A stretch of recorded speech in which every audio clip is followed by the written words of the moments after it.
নমস্কার সবাইকে, আমাদের সুমন স্টোরি চ্যানেলে আপনাদের সবাইকে আরও একবার স্বাগত জানাচ্ছি।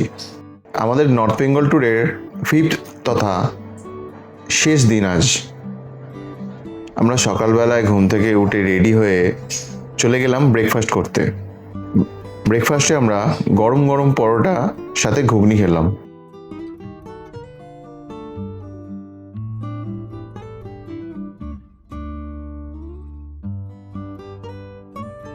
আর খাওয়ার পর বাড়ি যাওয়ার জন্য তৈরি হলাম। আজ রাত 8:15-তে শিলিগুড়ি থেকে স্প্ল্যানেড পর্যন্ত আমাদের বাস, মা দুর্গা বাস সার্ভিস।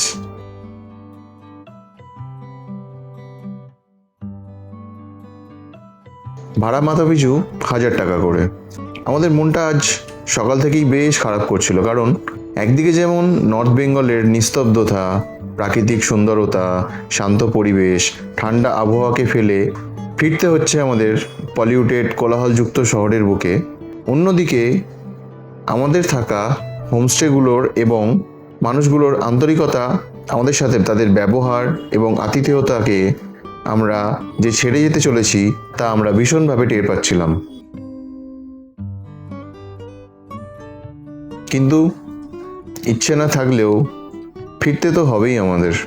তারপর আমরা তৈরি হয়ে গেলাম, আর আমাদের সারথি বিকাশ দা গাড়ি নিয়ে চলে আসতেই হোটেল মান্ডালান এবং তার সমস্ত স্টাফকে সংবেদনার বিদায় জানিয়ে বেরিয়ে পড়লাম শিলিগুড়ি বাস স্ট্যান্ডের উদ্দেশ্যে। বাড়ি ফেরার পথে কিছু সাইট সিন আমরা করব, যেমন আজকে আমাদের প্রথম sightseeing Nepal view point. এই জায়গা থেকে দাঁড়িয়ে আকাশ পরিষ্কার থাকলে নেপালের একাংশ পরিষ্কার দেখা যায়। আমরা এই জায়গায় বেশ কিছুক্ষণ সময় কাটিয়ে চলে গেলাম নেপাল বর্ডারে। বর্ডার দিয়ে নেপালে প্রবেশ করার জন্য যে কোনো আইডেন্টিটি প্রুফ দেখালেই হবে, তাই আমরা আমাদের আইডেন্টিটি প্রুফ দেখিয়ে প্রবেশ করলাম এবং সেখান থেকে সামান্য কিছু স্ন্যাক্স এবং সামান্য কিছু শপিং করে বেরিয়ে পড়লাম। যাওয়ার পথটি ছিল প্রত্যেকবারের মতোই সুন্দর, বিশাল চা বাগানে ভরা, এবং চা বাগানের মধ্য দিয়ে শীতল আবহাওয়াকে ভেদ করে আমরা চলে এলাম আজকের আমাদের শেষ সাইট সিইং মিরিক লেকে। মিরিক লেক, যাকে স্থানীয়ভাবে সুমেন্ধু লেক বলা হয়, দার্জিলিং জেলার অন্যতম সুন্দর একটি পর্যটন কেন্দ্র এটি। এটি দার্জিলিং শহর থেকে প্রায় 49 কিলোমিটার দূরে অবস্থিত। পাহাড়ের মাঝে এই শান্ত হ্রদটি পর্যটকদের কাছে খুবই জনপ্রিয়।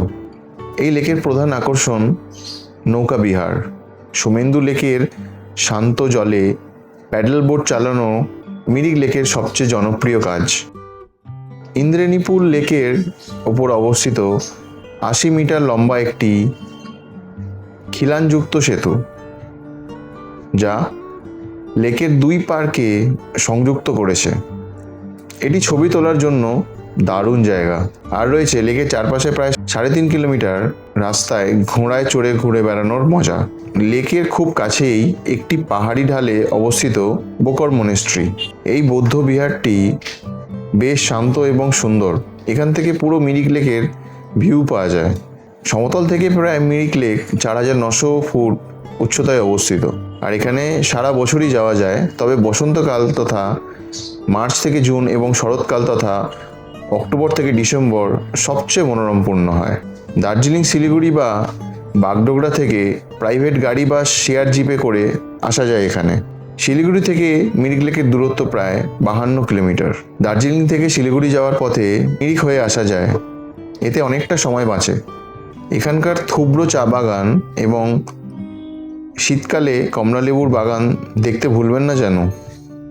লেকের পাড়ে বসে স্থানীয় মোমো এবং থুকপা অবশ্যই ট্রাই করবেন। মিরিক লেকে অনেকক্ষণ সময় কাটানোর পর আমরা বেরিয়ে পড়লাম আজকের আমাদের গন্তব্য শিলিগুড়ি বাস স্ট্যান্ডের উদ্দেশ্যে। যাওয়ার আগে আমাদের এই ট্যুর প্যাকেজটার সম্বন্ধে একটু বলে দিই। আমাদের এই 5 দিনের টোটাল ট্যুর প্যাকেজটি অ্যারেঞ্জ করেছে আয়ুষ ট্যুরিজম, আর আমাদের সারথি এবং ট্যুর গাইড বিকাশ দা। ইনি ট্যুর গাইড কম আমাদের দাদার মতো করে আমাদের সাথে ব্যবহার করেছেন এবং আমাদের আপ্যায়ন করেছেন। আমরা দার্জিলিংয়ের 5 দিনের একটা ট্রিপ করেছিলাম। দার্জিলিংয়ের শিটং থেকে শুরু করেছি, তারপরে আমরা শিটংয়ে একদিন থাকার পরে আমরা চলে গেলাম লামাহাটায় আমরা একদিন ছিলাম। সেখান থেকে দার্জিলিং 2 দিন কাটিয়েছি আমরা ফ্যামিলি এসেছি। এই দাদা আমাদের হচ্ছে সারথি, মানে পুরো ট্রিপটা এই দাদাই আমাদেরকে ঘুরিয়েছে চারি জায়গায়। আর এই ট্যুরটা পুরো আমাদের অর্গানাইজ করেছে আয়ুষ ট্যুরিজম। তো আমরা আলাদা করে ভালো বললে অনেকটা কম বলা হবে, কারণ পুরো ট্যুরটা এত সুন্দরভাবে অর্গানাইজ করেছে, এত সুন্দর ভালো ভালো জায়গা ঘুরিয়েছে। হ্যাঁ, এখনও আমরা চা বাগানের সামনে দাঁড়িয়েছি, পুরোটা চা বাগান, বাড়ি ফিরছি আজকে। মানে জাস্ট অসম, খুব খুব খুব ভালো লেগেছে। হোটেলগুলো পাঠিয়েছে প্রত্যেকটা ভালো, ফুড কোয়ালিটি, বিহেভিয়ার, এভরিথিং। যে হোটেলগুলো আমাদের সাজেস্ট করা হয়েছিল এবং আমাদের জন্য চুজ করা হয়েছিল সেগুলো সব ভীষণ ভালো। এ থেকে জেড পর্যন্ত কমপ্লিটলি যদি একটা ট্যুর, ভালো কোনো ট্যুর আমরা করে থাকি সেটা হচ্ছে ভীষণ ভালো। তো যে কোনো টাইমে যদি এরকম প্ল্যান হয় উইথ ফ্যামিলি কোথাও যাবেন, অবশ্যই আমরা আয়ুষ ট্রাভেলকে সাজেস্ট করব। আর ওনার ফোন নাম্বার যা আছে সেটা আমি ডিটেল দেওয়া যাবে। আর কি বলবো, মানে বাড়িতে মানে ফিরতে ইচ্ছা করছিল না অ্যাকচুয়ালি, এত সুন্দর ব্যবহার পেয়েছি আমরা। বিকাশ দা আমাদের নিজের দাদার মতো হয়ে গেছে। আমরা বিকাশ দাকে ছেড়ে চলে যাবো, মন খারাপ, তাও যেতে তো হবেই, কিছু করার নেই। তাও আপনারা যারাই মানে ট্যুর অর্গানাইজ করবেন অবশ্যই এই আয়ুষ ট্রাভেলসকে একবার জিজ্ঞাসা করে দেখে শুনে নেবেন, খুব ভালো। আয়ুষদার সাথে আমরাও কমিউনিকেট করেছি, উনিও খুব কোঅপারেটিভ, প্লাস উনি ভীষণ ফোনে কন্টিনিউয়াস, যখনই ফোন করেছে কোনো প্রবলেম হয়েছে, মানে কিভাবে যাব বা কিভাবে কিছু যখন কোয়ারি এসছে, কন্টিনিউয়াস মানে ফোন ধরেছে, যে কোনোভাবে উনি কানেক্ট করেছে। তো আমরা আপনাদের সবার কাছেই এটাই সাজেশন দেব যে যখনই আপনি কোনো প্ল্যান করবেন, আয়ুষ ট্যুরিজম মানে আয়ুষদাকে একদম চোখ বন্ধ করে ভিজিট করতে হবে। বিকাশদাকে আমরা খুব খুব মিস করব এখানকার পরিষ্কার পরিবেশকে, আর খুবভাবে মিস করব এখানকার পাহাড়, ঝর্ণা, নদী, এখানের সবুজায়ন এবং এখানকার শীতল আবহাওয়াকে। তারপর আমরা শিলিগুড়ি বাস স্ট্যান্ডে পৌঁছে আমাদের সারথি বিকাশদাকে বেদনাময় বিদায় জানিয়ে আমরা চলে গেলাম একটি রেস্টুরেন্টে লাঞ্চ করার জন্য। সেই রেস্টুরেন্টে লাঞ্চ করে ফ্রেশ হয়ে চলে গেলাম আমাদের বাস স্ট্যান্ডে যাত্রী প্রতীক্ষালয়ে, কারণ এখন ঘড়িতে সময় দুপুর 3টে প্রায়, আর আমাদের বাসের সময় রাত 8:15। তাই বেশ অনেকক্ষণই অপেক্ষা করতে হবে আমাদের। অপেক্ষা করতে করতে আমরা বেশ গরম এবং শহরের কোলাহল অনুভব করছিলাম, আর নর্থ বেঙ্গলের সৌন্দর্যকে খুব মিস করছিলাম। অপেক্ষা করার সময় আমার একটি জিনিস চোখে পড়লো, সেটা হলো এরকম।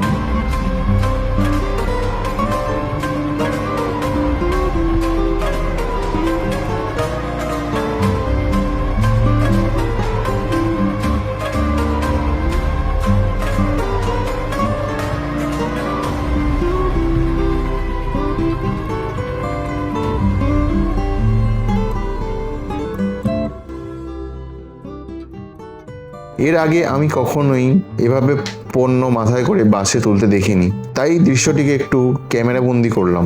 তারপর 7:30 চলে এলো আমাদের বাস মা দুর্গা সার্ভিস, আর আমরা সোজা বাসে উঠে পড়লাম। বাসটি ছিল খুবই পরিষ্কার পরিচ্ছন্ন, যেহেতু ফুল এসি ছিল বাসে, তাই আমাদের জার্নিটা বেশ কমফোর্টেবল ছিল। তারপর আমরা পরদিন সকাল 9টা নাগাদ স্প্ল্যানেডে পৌঁছাই। এই ট্যুর থেকে আমরা আমাদের ঝুলিতে অনেক কিছু নিয়ে গেলেও আমরা আবারও বারবার আসবো নর্থ বেঙ্গলের কোলে, নর্থ বেঙ্গলকে ভিন্ন ভিন্ন রূপে চিনতে, জানতে, উপভোগ করতে। তাই এবারের মতো আমরা নর্থ বেঙ্গলকে বিদায় জানাচ্ছি, কিন্তু প্রমিস করে যাচ্ছি